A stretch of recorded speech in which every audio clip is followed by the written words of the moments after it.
পৃষ্ঠা শুরু আয়াত সূরা বাকারা 257 নম্বর আয়াতে আল্লাহ বলেন আল্লাহু ওয়ালিয়ুল্লাযীনা আমানু, যারা ঈমানদার তাদের অভিভাবক হলেন আল্লাহ। বলেন ঈমানদারদের অভিভাবক কে? আল্লাহ।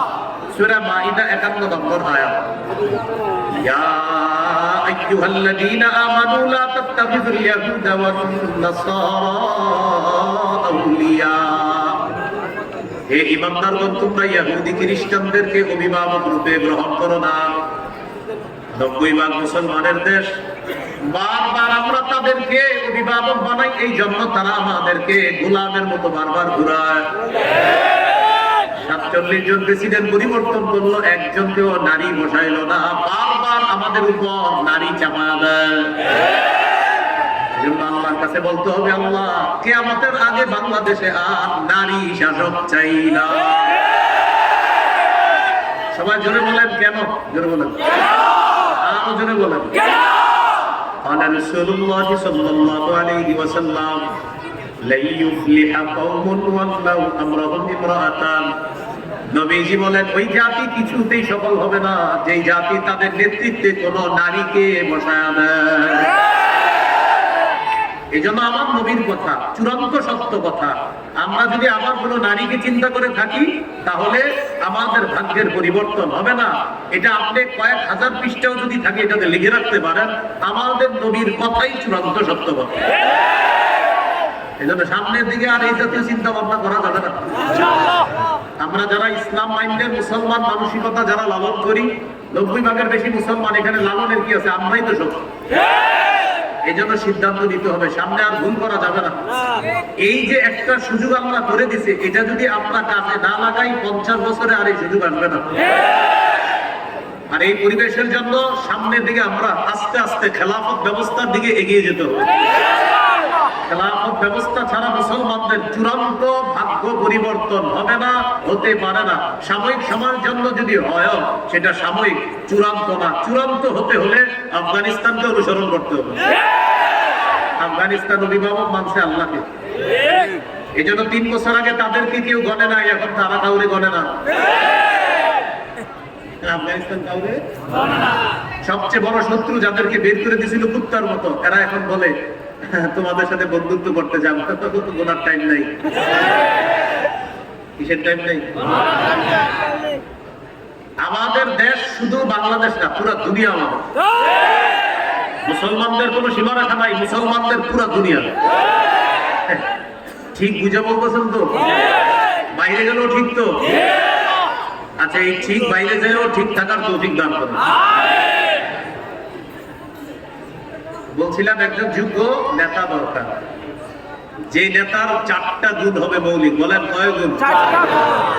সূরা হজর 41 নম্বর আয়াতে আল্লাহ বলেন, আল্লাযীনা ইম্মাক্কান্নাহুম ফিল আরদি আকামুস সালাহ ওয়া আতাউয যাকাতা ওয়া আমারু বিল মা'রুফি ওয়া নাহাউ আনিল মুনকার।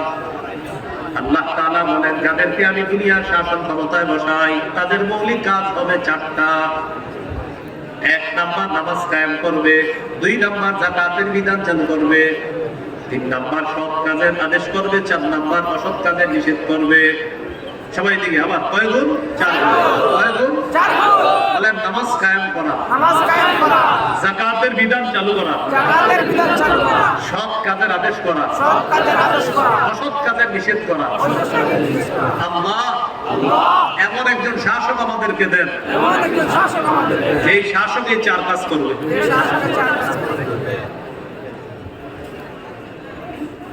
আমাদের সামনে উপস্থিত হয়েছেন সুলতানুল ওয়াইজিন, আমাদের সবার অত্যন্ত মহব্বতের মানুষ, আপনাদেরও মহব্বতের। হযরতের জন্য সবাই অপেক্ষা করছিলেন। আল্লামা খালেদ সাইফুল্লাহ আইয়ুবী দাওয়াত বরকাতুল আলিয়া হযরত চলে এসেছেন ইনশাআল্লাহ। হযরতের পরে আমাদের আজকের মাহফিলের সবচেয়ে মূল আকর্ষণ যিনি হযরত চলে আসবেন ইনশাআল্লাহ। তো যে বিষয়টা বলছিলাম, আমাদের একজন আদর্শ শাসক দরকার। এখন কথা হলো, জিহাদের ময়দানে যিনি নেতৃত্ব দিবেন তিনি হবেন আমির। বলেন কি হবেন? আমির। এই আমির যিনি হবেন, আমিরের অনুসরণ করার একটা সীমারেখা। বলেন কি আছে? সীমারেখা। সূরা নিসার 59 নম্বর আয়াতে আল্লাহ বলেন, ইয়া আইয়ুহাল্লাযীনা আমানু আতিউল্লাহ ওয়া আতিউর রাসূলা ওয়া উলিল আমরি মিনকুম, হে ঈমানদারগণ তোমরা আল্লাহর আনুগত্য করো, রাসূলের আনুগত্য করো। তোমাদের মাঝে যারা শাসক দায়িত্বশীল হবে, আমির হবে, তাদের আনুগত্য করো। কয় আনুগত্য বলা হলো? আজকের আলোচনার সবচেয়ে গুরুত্বপূর্ণ অংশ আমার আলোচনা, একটু মন দিয়ে আমার সাথে বলেন। আল্লাহর আনুগত্য, আল্লাহর আনুগত্য নিঃশর্ত ভাবে করতে হবে, নিঃশর্ত ভাবে করতে হবে। রাসূলের আনুগত্য, রাসূলের আনুগত্য আল্লাহর হুকুমে, আল্লাহর হুকুমে নিঃশর্ত ভাবে করতে হবে। কয়টা গেল? দুইটা। তিন।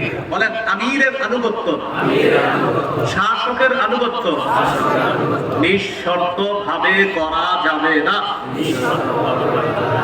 তাহলে নতুন কথা এসে গেল, যিনি আমির হবেন তার নিঃশর্ত আনুগত্য করা যাবে না।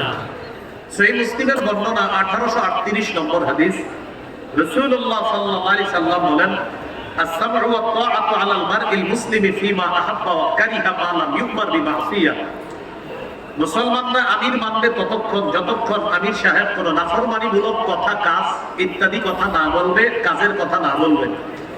ফাইদা উমিরা বিমাসিয়া, আমির সাহেবের পক্ষ থেকে যদি কোনো নাফরমানিমূলক কথা বের হয়, কর্মকাণ্ড প্রকাশ পায়, আর এটা যদি ওলামায়ে কেরাম ধরিয়ে দেয়, আপনার বুঝে আসুক না আসুক, বাস ওলামায়ে কেরাম বলছে এটা ভুল, ভুল। আলেমরা যদি বলে ভুল, বাস এটা ভুল। আজকে বটগলা মাদ্রাসায় আমি বয়ান করলাম, এখানে অনেক ওলামায়ে কেরাম, আমার বয়ান যাওয়ার পরে অনেকে আমারে বলতে পারে, আপনি যে জায়গায় 2-3টা হাদিস বলছেন, কিছু হাদিস আপনার লফজগত ভুল আছে, অনুবাদ ভুল আছে, আমারে বলতে বলেন। আমি কুমিল্লার পরবর্তী কোনো মাহফিলে বলে দিব, ভাই আমি 3-4 জায়গায় ভুল করছি, আমার এই ভুলগুলা আপনারা শুনছিলেন, আমি ভুল করছি, আল্লাহ আমাকে মাফ করেন, আপনারা শুধরাই নিয়েন। আপনারা আমারে যে ভুল ধরায় ভুল করবো। আমার আপন ছোট ভাই প্রায় সময় আমার ভুল ধরে, আমার আপন ছোট ভাই মুফতি, আমার চেয়ে ভালো ছাত্র মাশাআল্লাহ, ভুল ধরে। আর আমার ছোট ভাই বলে আমার ভুল করছে, ভুল মানবো না কেন? ভুল তো ভুলি, ভুল যে করবে ভুল, ভুল মানতে হবে। আপনি আমার ভুল ধরেন, আমি বলবো আমার ভুল হয়েছে, সমস্যা নেই। এই জন্য ভুল মেনে নেওয়া এটা হলো সৌভাগ্যের লক্ষণ, আর ভুলের উপর অটল থাকা এটা পথভ্রষ্ট হওয়ার লক্ষণ। এখন দেখেন একটা হাদিস শোনাই, এই হাদিসটা গল্পের মতো সারা জীবন মনে রাখবেন, আরো 10 জনকে শোনায় দিবেন, পারবেন ইনশাআল্লাহ? বাংলাটা তো শোনাই দিতে পারবেন। সহিহ বুখারী 4340 নম্বর হাদিস, আলী রাদিয়াল্লাহু তাআলা আনহুর বর্ণনা, তিনি বলেন, বাসাত নবী সাল্লাল্লাহু আলাইহি সাল্লাম সারিয়া, নবীজি একটা মুজাহিদ বাহিনীকে পাঠাইছে, একটু বুঝেন। ওয়াস্তামালা আলাইহিম রাজুলাম মিনাল আনসার, এক আনসারী সাহাবীকে আমির বানায়া দিয়েছে। তাহলে একটা বাহিনীর আমির বানিয়ে দিলেন একজন আনসারী সাহাবীকে। ওয়া আমারহুম আইয়ুতিউহু, নবী যাদেরকে হুকুম করলেন তারা যেন আমির সাহেবের আনুগত্য করে, আমির যা বলবে তা শুনবে। তো আমির সাহেব মুজাহিদ বাহিনী নিয়ে রওনা করছে। ফাগাদিবা, আমির সাহেবের রাগ উঠছে, রাগ ওঠার পর আমির সাহেব তাদেরকে বললেন, আলাইসা ক্বাদ আমারাকুম রাসূলুল্লাহ সাল্লাল্লাহু আলাইহি ওয়াসাল্লাম আন তুতিউনি, আচ্ছা নবী কি তোমাদেরকে বলে নাই আমার আনুগত্য করতে? তো তারা বলল হ্যাঁ, নবীজি বলছে আপনি যা বলবেন তা শুনবো। আমির সাহেব রাগ উঠছে, এখন আমির সাহেব বললেন এখন আমি যা বলবো তা শুনবা। জি আপনি যা বলবেন শুনবো।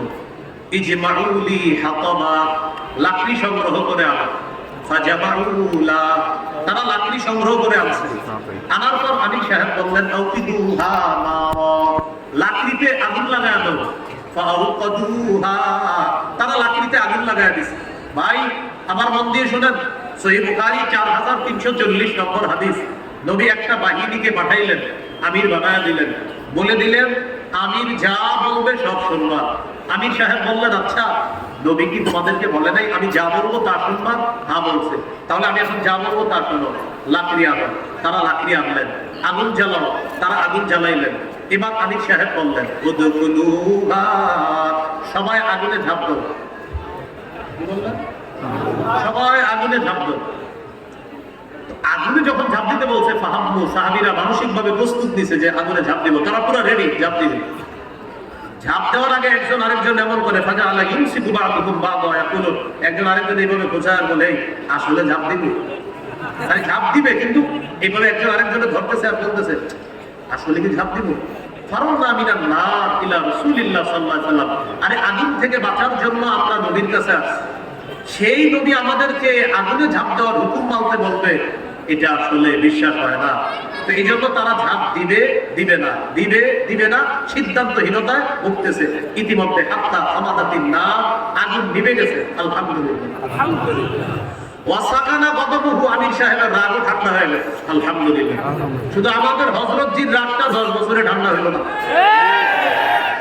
কি হ্যাঁ আচ্ছা যাই হোক,